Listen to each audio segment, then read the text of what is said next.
I will be the first one to say that I am stunned that I did not do this video earlier. John Terry, a man which is understandably a bit of a conflicting character. This can be showcased due to the fact that John Terry was, without a doubt, one of the best centre-backs in Premier League modern day history, was not even put into the Hall of Fame until way deep into it, being the 24th player put into the Hall of Fame, when realistically he probably should have been there much earlier. The issue is that John Terry has a lot of baggage, so let's get into it. Comment down below your thoughts on John Terry, because there's a lot about him that people, I presume, know. However, it'd be ideal to put it all in kind of one place. Make sure to like, subscribe, and also Mazzala Designs, my own design company, every print made by myself. Link down below, top of the description.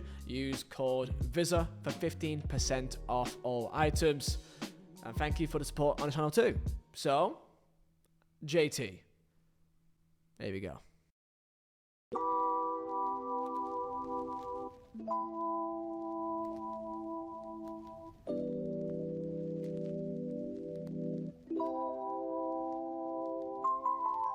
For a man who is seen as one of the greatest Premier League centre-halves, one of the greatest captains and leaders, not just of Chelsea, but also was really highly rated for his country. When you speak of John Terry now, you get a vast range of responses. John Terry, captain, leader, legend, or captain, leader, a bit of a bell end. My idea for this video is simply just to go through what's going on here. So let's crack on. In 1998, John Terry joined Chelsea and of course was an up-and-coming talent in the squad.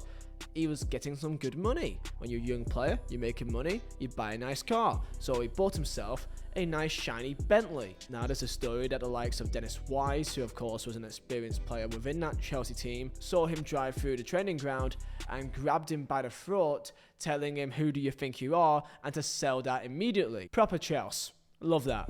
One of the most stupid cases was back in 2001.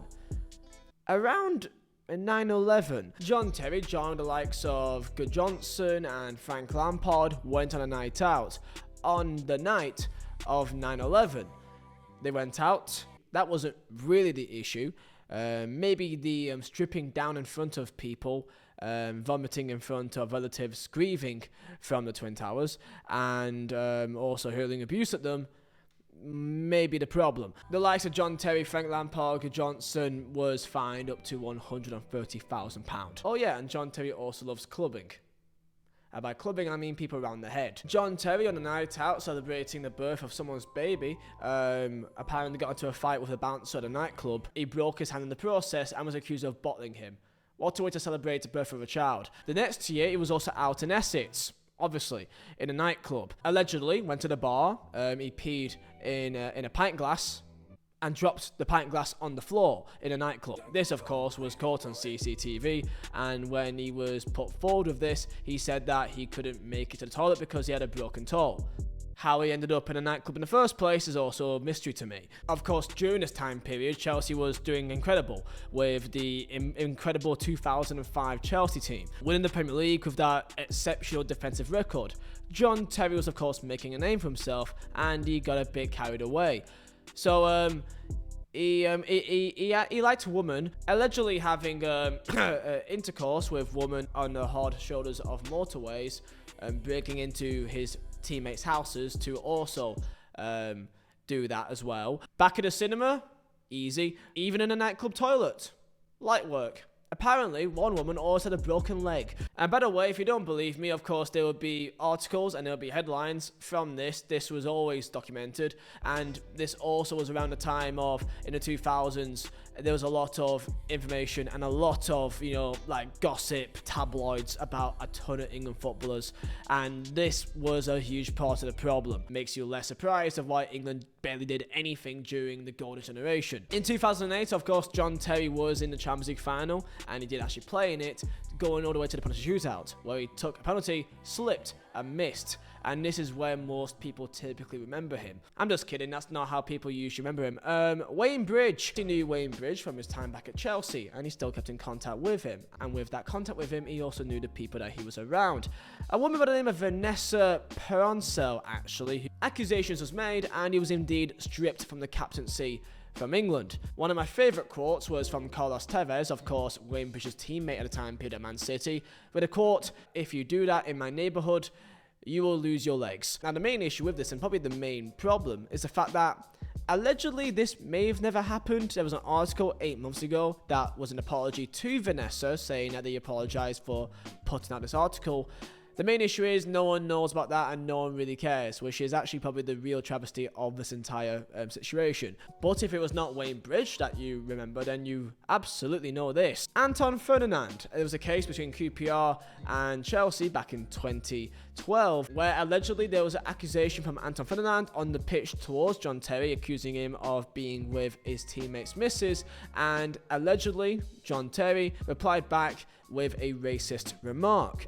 Now, this actually led to a court case where John Terry was allegedly saying that he was repeating back the words that he thought Anton Ferdinand said to him, which is one way to get out of saying something racist. Quote, "I was repeating back words Anton had accused me of saying. He was found not guilty in court, however, the FA did still ban him for 4 matches." During all of this, Chelsea did indeed win the Champions League back in 2012, and John Terry in the semi-final against Barcelona were actually sent off, so he was not actually eligible to play for that final, which you may be confused because you may see pictures of him in a full kit lifting the Champions League. That's because he put on his full kit with shin pads and boots to go and lift the trophy alongside his teammates. Now, I know this is kind of laughed about, but to be fair, if I was him, I would do the absolute same thing. So in 2018, John Terry retired from football, of course, had a great send-off with Chelsea, winning the Premier League. Fantastic ending to a great career at Chelsea. Legend for Chelsea fans, and I don't blame Chelsea fans for having a affection to him. That's fine. But what I would say is that I would have no respect for a man promoting monkey gorilla NFTs. Crypto hit the big leagues, NFT was a massive part of it, and if you were someone that bought an NFT, then I just think that you're an absolute idiot, but that's just me. John Terry was a massive part of this, and he lauded about having these kind of monkey NFT things with different versions, wearing different kits or trophies around it, one being his own NFT. It got a bit weird where he also did NFTs for other footballers, so he did some for some players that he knows, like Willian, portraying Willian as a monkey, which is, you know. He also did this for Tammy Abraham at Roma, which is fun. It even got to a stage where the Premier League was actually aiming to target and go after John Terry for these NFTs for having the Premier League trophy, which, I mean, just if you're curious, the NFTs have absolutely plummeted to 99% below its original value, which you are not surprised about. Another funny thing is that he did giveaways on his Instagram, right? Just giving away like Captain Armbands to 2 lucky winners. Random is a very important word here because we found the 2 winners that he announced on his stories. 2 of them being 2 rather interesting looking women asking to have a follow.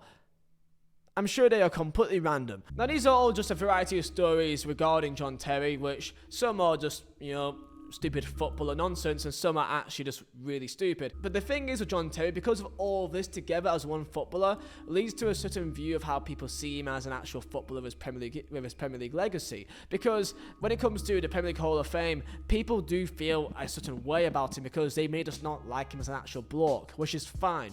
And maybe this is more of a you decision to make, that can you separate a footballer based on their actual ability and their personality? Can you say that, yeah, he's a bit of a knob, however, Christ, he's good at football? Is that something that you can kind of go with? And I think that's a line that people can also make on their own tuition here. Without all of this, he will be comfortably, with his trophies, with his stats, part of the greatest defences of Premier League history. John Terry should be seen as, comfortably really in the best centre-back pairing of history. Maybe not the best, that's your own decision, but I think to say that he should be in the back 2 should be almost a sure thing. For me personally, I think that should not even be a bad shout. But because of this, no one really sees him that same way, unless if you're indeed a Chelsea fan. So that is potentially the worst part of all of this, is just his reputation is completely just dwindled due to all this nonsense throughout his entire career, which I'm sure was a shame. But that's the story of John Terry. There's a ton of footballers also like this too. They seem to always be English, but maybe not all of them. If you guys do want another one, Joey Barton is of course a really popular one, and I can do. Comment down below, tell me your thoughts, like, subscribe, and I'll see you boys next time. See ya.